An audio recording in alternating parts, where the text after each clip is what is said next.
durant l'Antiquité, eh ben c'est pas grand chose, hein. Non, c'est plutôt ici, du côté de Lambre-les-Douais, qu'il faut regarder si on veut trouver la trace d'une occupation, d'une agglomération gallo-romaine durant l'Antiquité. Il y avait ici, là, au niveau de cette écluse sur la Scarpe, un petit port sur lequel on naviguait, on faisait du commerce, et donc il y avait une petite ville qui était la plus importante du coin, bien au-dessus de Douai, où il n'y a rien à l'époque. D'ailleurs, j'en veux pour preuve aussi un grand personnage de notre histoire, Sigebert Ier, petit-fils de Clovis. Alors Sigebert, c'était un roi d'Austrasie, mari de Brunehaut, qui va se faire peut-être assassiner par la terrible Frédégonde. Vous savez, cette opposition, cette rivalité entre Frédégonde et Brunehaut, deux terribles reines sanguinaires. Eh bien, Sigebert, il va être enterré ici, à Lambre-les-Douais, peut-être dans les entrailles de l'église Saint-Sar que vous avez derrière moi, qui a été reconstruite dans les années 50. Mais bon, il est ici, et pas à Douai, parce qu'à Douai, à l'époque, il n'y a rien. Et d'ailleurs, c'est pas un hasard si à Lambre, le géant de la ville, le symbole, hein, attention, c'est très important, la culture des géants dans le Nord, eh bien le géant de Lambre, c'est inévitablement Sigebert.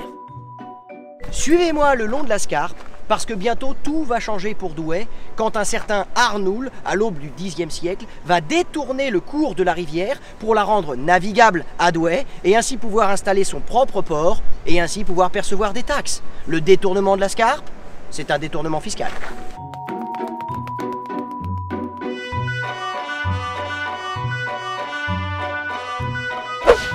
Douai, au Moyen-Âge, c'est donc une ville qui va se développer autour d'une rivière, la Scarpe. Surtout quand cette rivière va être détournée pour la rendre navigable ici, à Douai. On doit ce tour de force à un comte des Flandres qui s'appelait Arnoul. Il vivait un peu avant l'an 1000 et c'est donc lui qui vraiment va faire que le site de Douai va se développer. Il va installer un petit peu en surplomb de la Scarpe un château comtal sur une motte féodale dont vous avez des vestiges derrière moi, des vestiges du Xe siècle, du premier château des comtes de Flandre. On a aussi cet aspect circulaire d'une motte féodale qui est parvenu jusqu'à nous dans ce qu'on appelle aujourd'hui le site de la fonderie, mais vous avez encore bien cette circularité qui rappelle qu'ici autrefois, eh bien, vous étiez sur une motte féodale, sur le château du comte des Flandres, Arnaud. Là, regardez, on a aussi retrouvé sur le site du jardin de la fonderie les traces de l'ancien puits. L'ancien puits du château des comtes de Flandre, hein, qui date du XIe siècle. Bah, c'est important, hein, on a beau être comte de Flandre, il y a un moment où on a soif.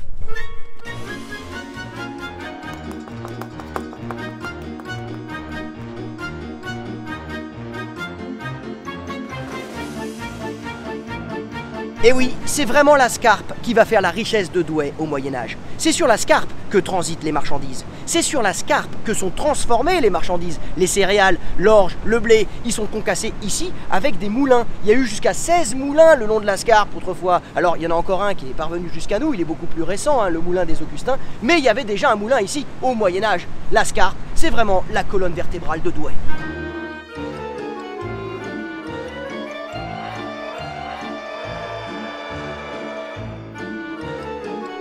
Au Moyen-Âge, Douai va devenir une des 5 bonnes villes de Flandre avec Lille, Bruges, Gand ou Ypres. Une ville puissante, une ville riche, une ville commerçante comme toutes les villes du Nord. La spécialité de Douai, c'est le drap. Ça va devenir une ville drapière. Mais par rapport aux autres, Douai va avoir une petite particularité, c'est qu'elle bénéficie depuis le XIVe siècle de franchises sur les céréales. Le blé, l'orge qui sont fabriqués dans la région et qui vont transiter à Douai pour aller vers le nord, notamment pour la fabrication de la bière. Évidemment, la bière, les Flamands, les Belges, hein, ils en sont friands depuis toujours, et donc ça transite par Douai, les céréales, et les habitants de Douai, ils vont pouvoir toucher une petite taxe. Et bien c'est avec cette taxe qu'on va fabriquer à la fin du XIVe siècle, qu'on va construire ce magnifique beffroi de l'hôtel de ville que vous avez derrière moi, dont Victor Hugo disait que c'était le plus beau beffroi du monde. On va pouvoir aussi financer la construction des remparts au XVe siècle, et tout ça grâce à la bière, hein, c'est pas beau ?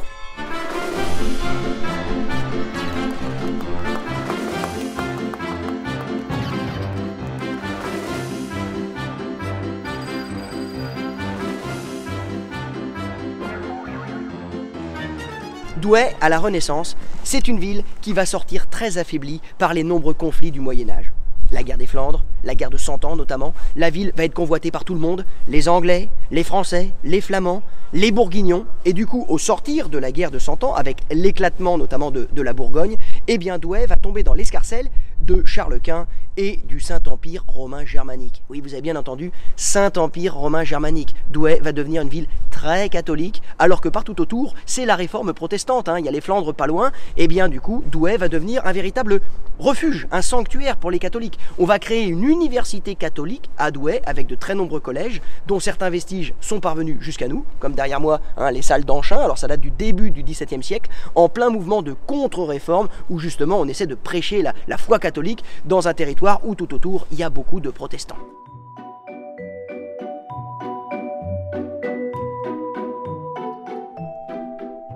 Douai, à l'époque moderne, c'est donc une ville qui intègre le royaume de France, mais qui du coup va devenir une ville frontière, une ville qu'il va falloir défendre. Louis XIV va décider alors de renforcer les remparts, les murailles de la ville, il va confier ça à l'inévitable Vauban, mais il va aussi créer ici à Douai une fonderie. Vous en avez des vestiges derrière moi, regardez-moi cette raquette en briques, là, en briques rouges, c'est les anciens murs de la fonderie. On a aussi la Furibonde, qui a été fondue ici à Douai au XVIIIe siècle, hein. Belle bête mon capitaine. Mais ce qui est intéressant avec ce site de la fonderie, c'est qu'il a d'abord une fonction symbolique. En effet, cette fonderie voulue par Louis XIV, elle est sur l'ancien site des comtes de Flandre, sur l'ancienne mode féodale, sur l'ancien château, hein. On voit bien qu'à présent, c'est Louis XIV qui fait parler la poudre, c'est lui le maître des lieux. En plus, cette fonderie de Louis XIV, elle est installée ici pour des raisons pratiques. En effet, avec le procédé Keller, eh bien, il fallait pour fondre les canons que ceux-ci soient verticaux, tout en hauteur. Donc du coup, il fallait un petit peu de hauteur, il fallait être aussi à l'abri de l'eau, de la scarpe, de l'humidité. Voilà pourquoi, eh bien, on va se servir de la hauteur naturelle de la mode féodale pour installer la fonderie. C'est logique. Ce qui est marrant avec la fonderie de Louis XIV, c'est qu'elle a une drôle de forme. Et bien en fait, c'est tout simplement parce que c'est l'ancienne mode féodale, c'est l'ancien château comtal. Pour s'en apercevoir, il faut prendre un peu de hauteur. Chauffe Marcel.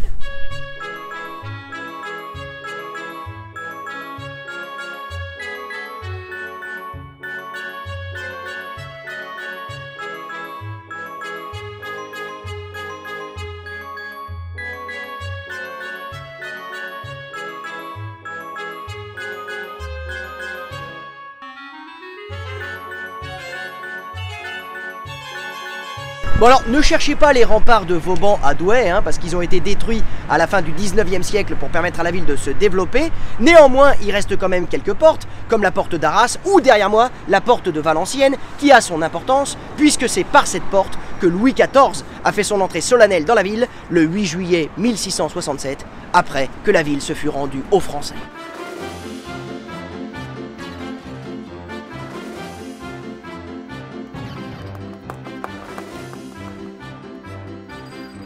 Il y a un autre truc qui est bien visible dans Douai après le rattachement de la ville à la France, c'est qu'on va commencer à construire à la française. Regardez ici, là on est sur l'ancienne place du marché aux poissons, et regardez le bâtiment du 17e qui est derrière moi, là, on se croirait à Versailles, avec ses parements en pierre de taille. Voilà, on arrête de construire comme dans les Flandres, avec ses pignons à gradins ou à échelons, là, il y en a un derrière moi, vous voyez, hein, ambiance Bruegel. Non, maintenant c'est terminé. Maintenant c'est ambiance Louis XIV, c'est droit, rectiligne, Versailles.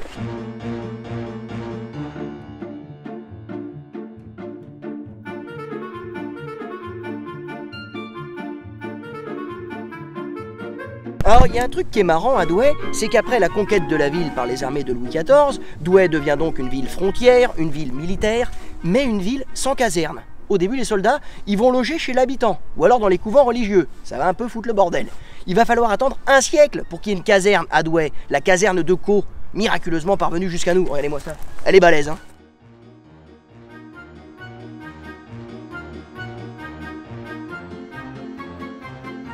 Douai, à l'époque contemporaine, c'est une ville qui va un petit peu perdre de son rayonnement, de son influence. Déjà rien qu'au début du 19e siècle, avec Napoléon, qui va transférer le chef-lieu du Nord à Lille et non plus à Douai. En plus, Douai est une ville qui depuis toujours est un peu administrative, un peu conservatrice, bien corsetée dans ses remparts. Elle va donc mettre du temps à se mettre dans la course au progrès, à la modernité avec la révolution industrielle. Seulement à Douai, eh bien, on va être très vite au cœur du combustible de la révolution industrielle, ce qui permet de faire fonctionner la mécanisation, les machines, l'automatisation, à savoir le charbon. Et oui, à Douai, vous êtes au cœur du bassin minier, qui en gros est une espèce de slip qui va de Béthune à Valenciennes, et ça passe par Douai. Ici, il va y avoir donc de nombreuses mines, et là, à Rovarandin, vous en avez un vestige incroyable avec un chevalement. Le chevalement, en gros, c'était cette espèce de grue d'ascenseur qui descendait les mineurs dans la mine, très profond, hein. Là, ça descend à 592 mètres, 592 mètres, ça plaisante pas, et on remontait le charbon. D'ailleurs, c'est ici, à Rovarandin,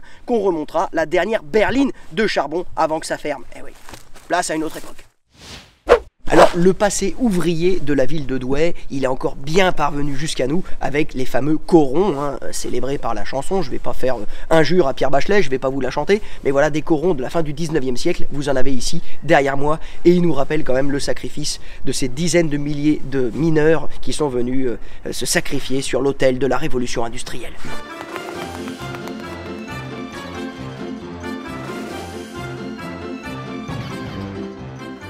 Alors, le passé ouvrier de Douai, on le retrouve encore bien aujourd'hui dans le parcellaire de la ville, avec comme par exemple là, la cité de la Clochette, hein, cette cité ouvrière des années 20. Alors, c'est plus les corons du 19e siècle, c'est plus aéré, c'est plus ouvert, voilà, c'est plus espacé, c'est magnifique.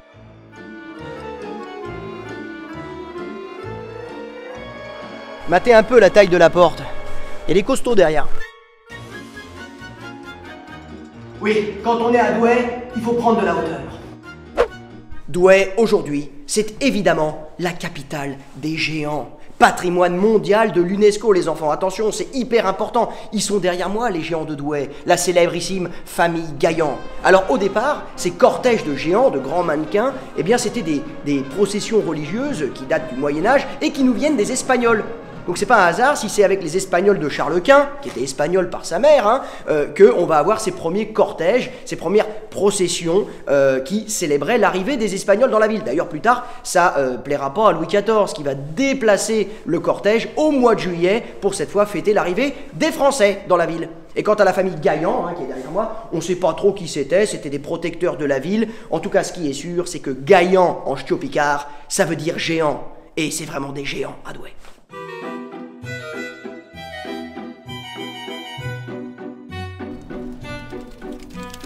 Et à Archéos, il y a une belle reconstitution de l'emporium du Portus de Douai au Xe siècle. L'emporium, c'est là où les marchandises étaient pesées, et un peu comme un péage, un ton-lieu, hein, tout ce qui circulait sur la Scarpe, et il y avait une taxe. Il était pas bête, Arnoul. Et regardez, au musée parc Archéos, il y a une belle reconstitution, une succession de maquettes qui nous montre bien la mode féodale du comte de Flandre Arnoul au Xe siècle, là, sur la Scarpe. C'était ça. Et puis après, c'était ça. Et pour finir, c'était ça. Ah bah oui, là, mais là, on est au XIIe siècle, hein, c'est le château en pierre, c'est vraiment ça ressemble au château de Gand, hein, on est chez les comtes de Flandre. Mais par contre, pour nous, à Douai, sur le site de la fonderie, on retrouve bien la forme elliptique là, des remparts du château. Hein? C'est pas de la quiche?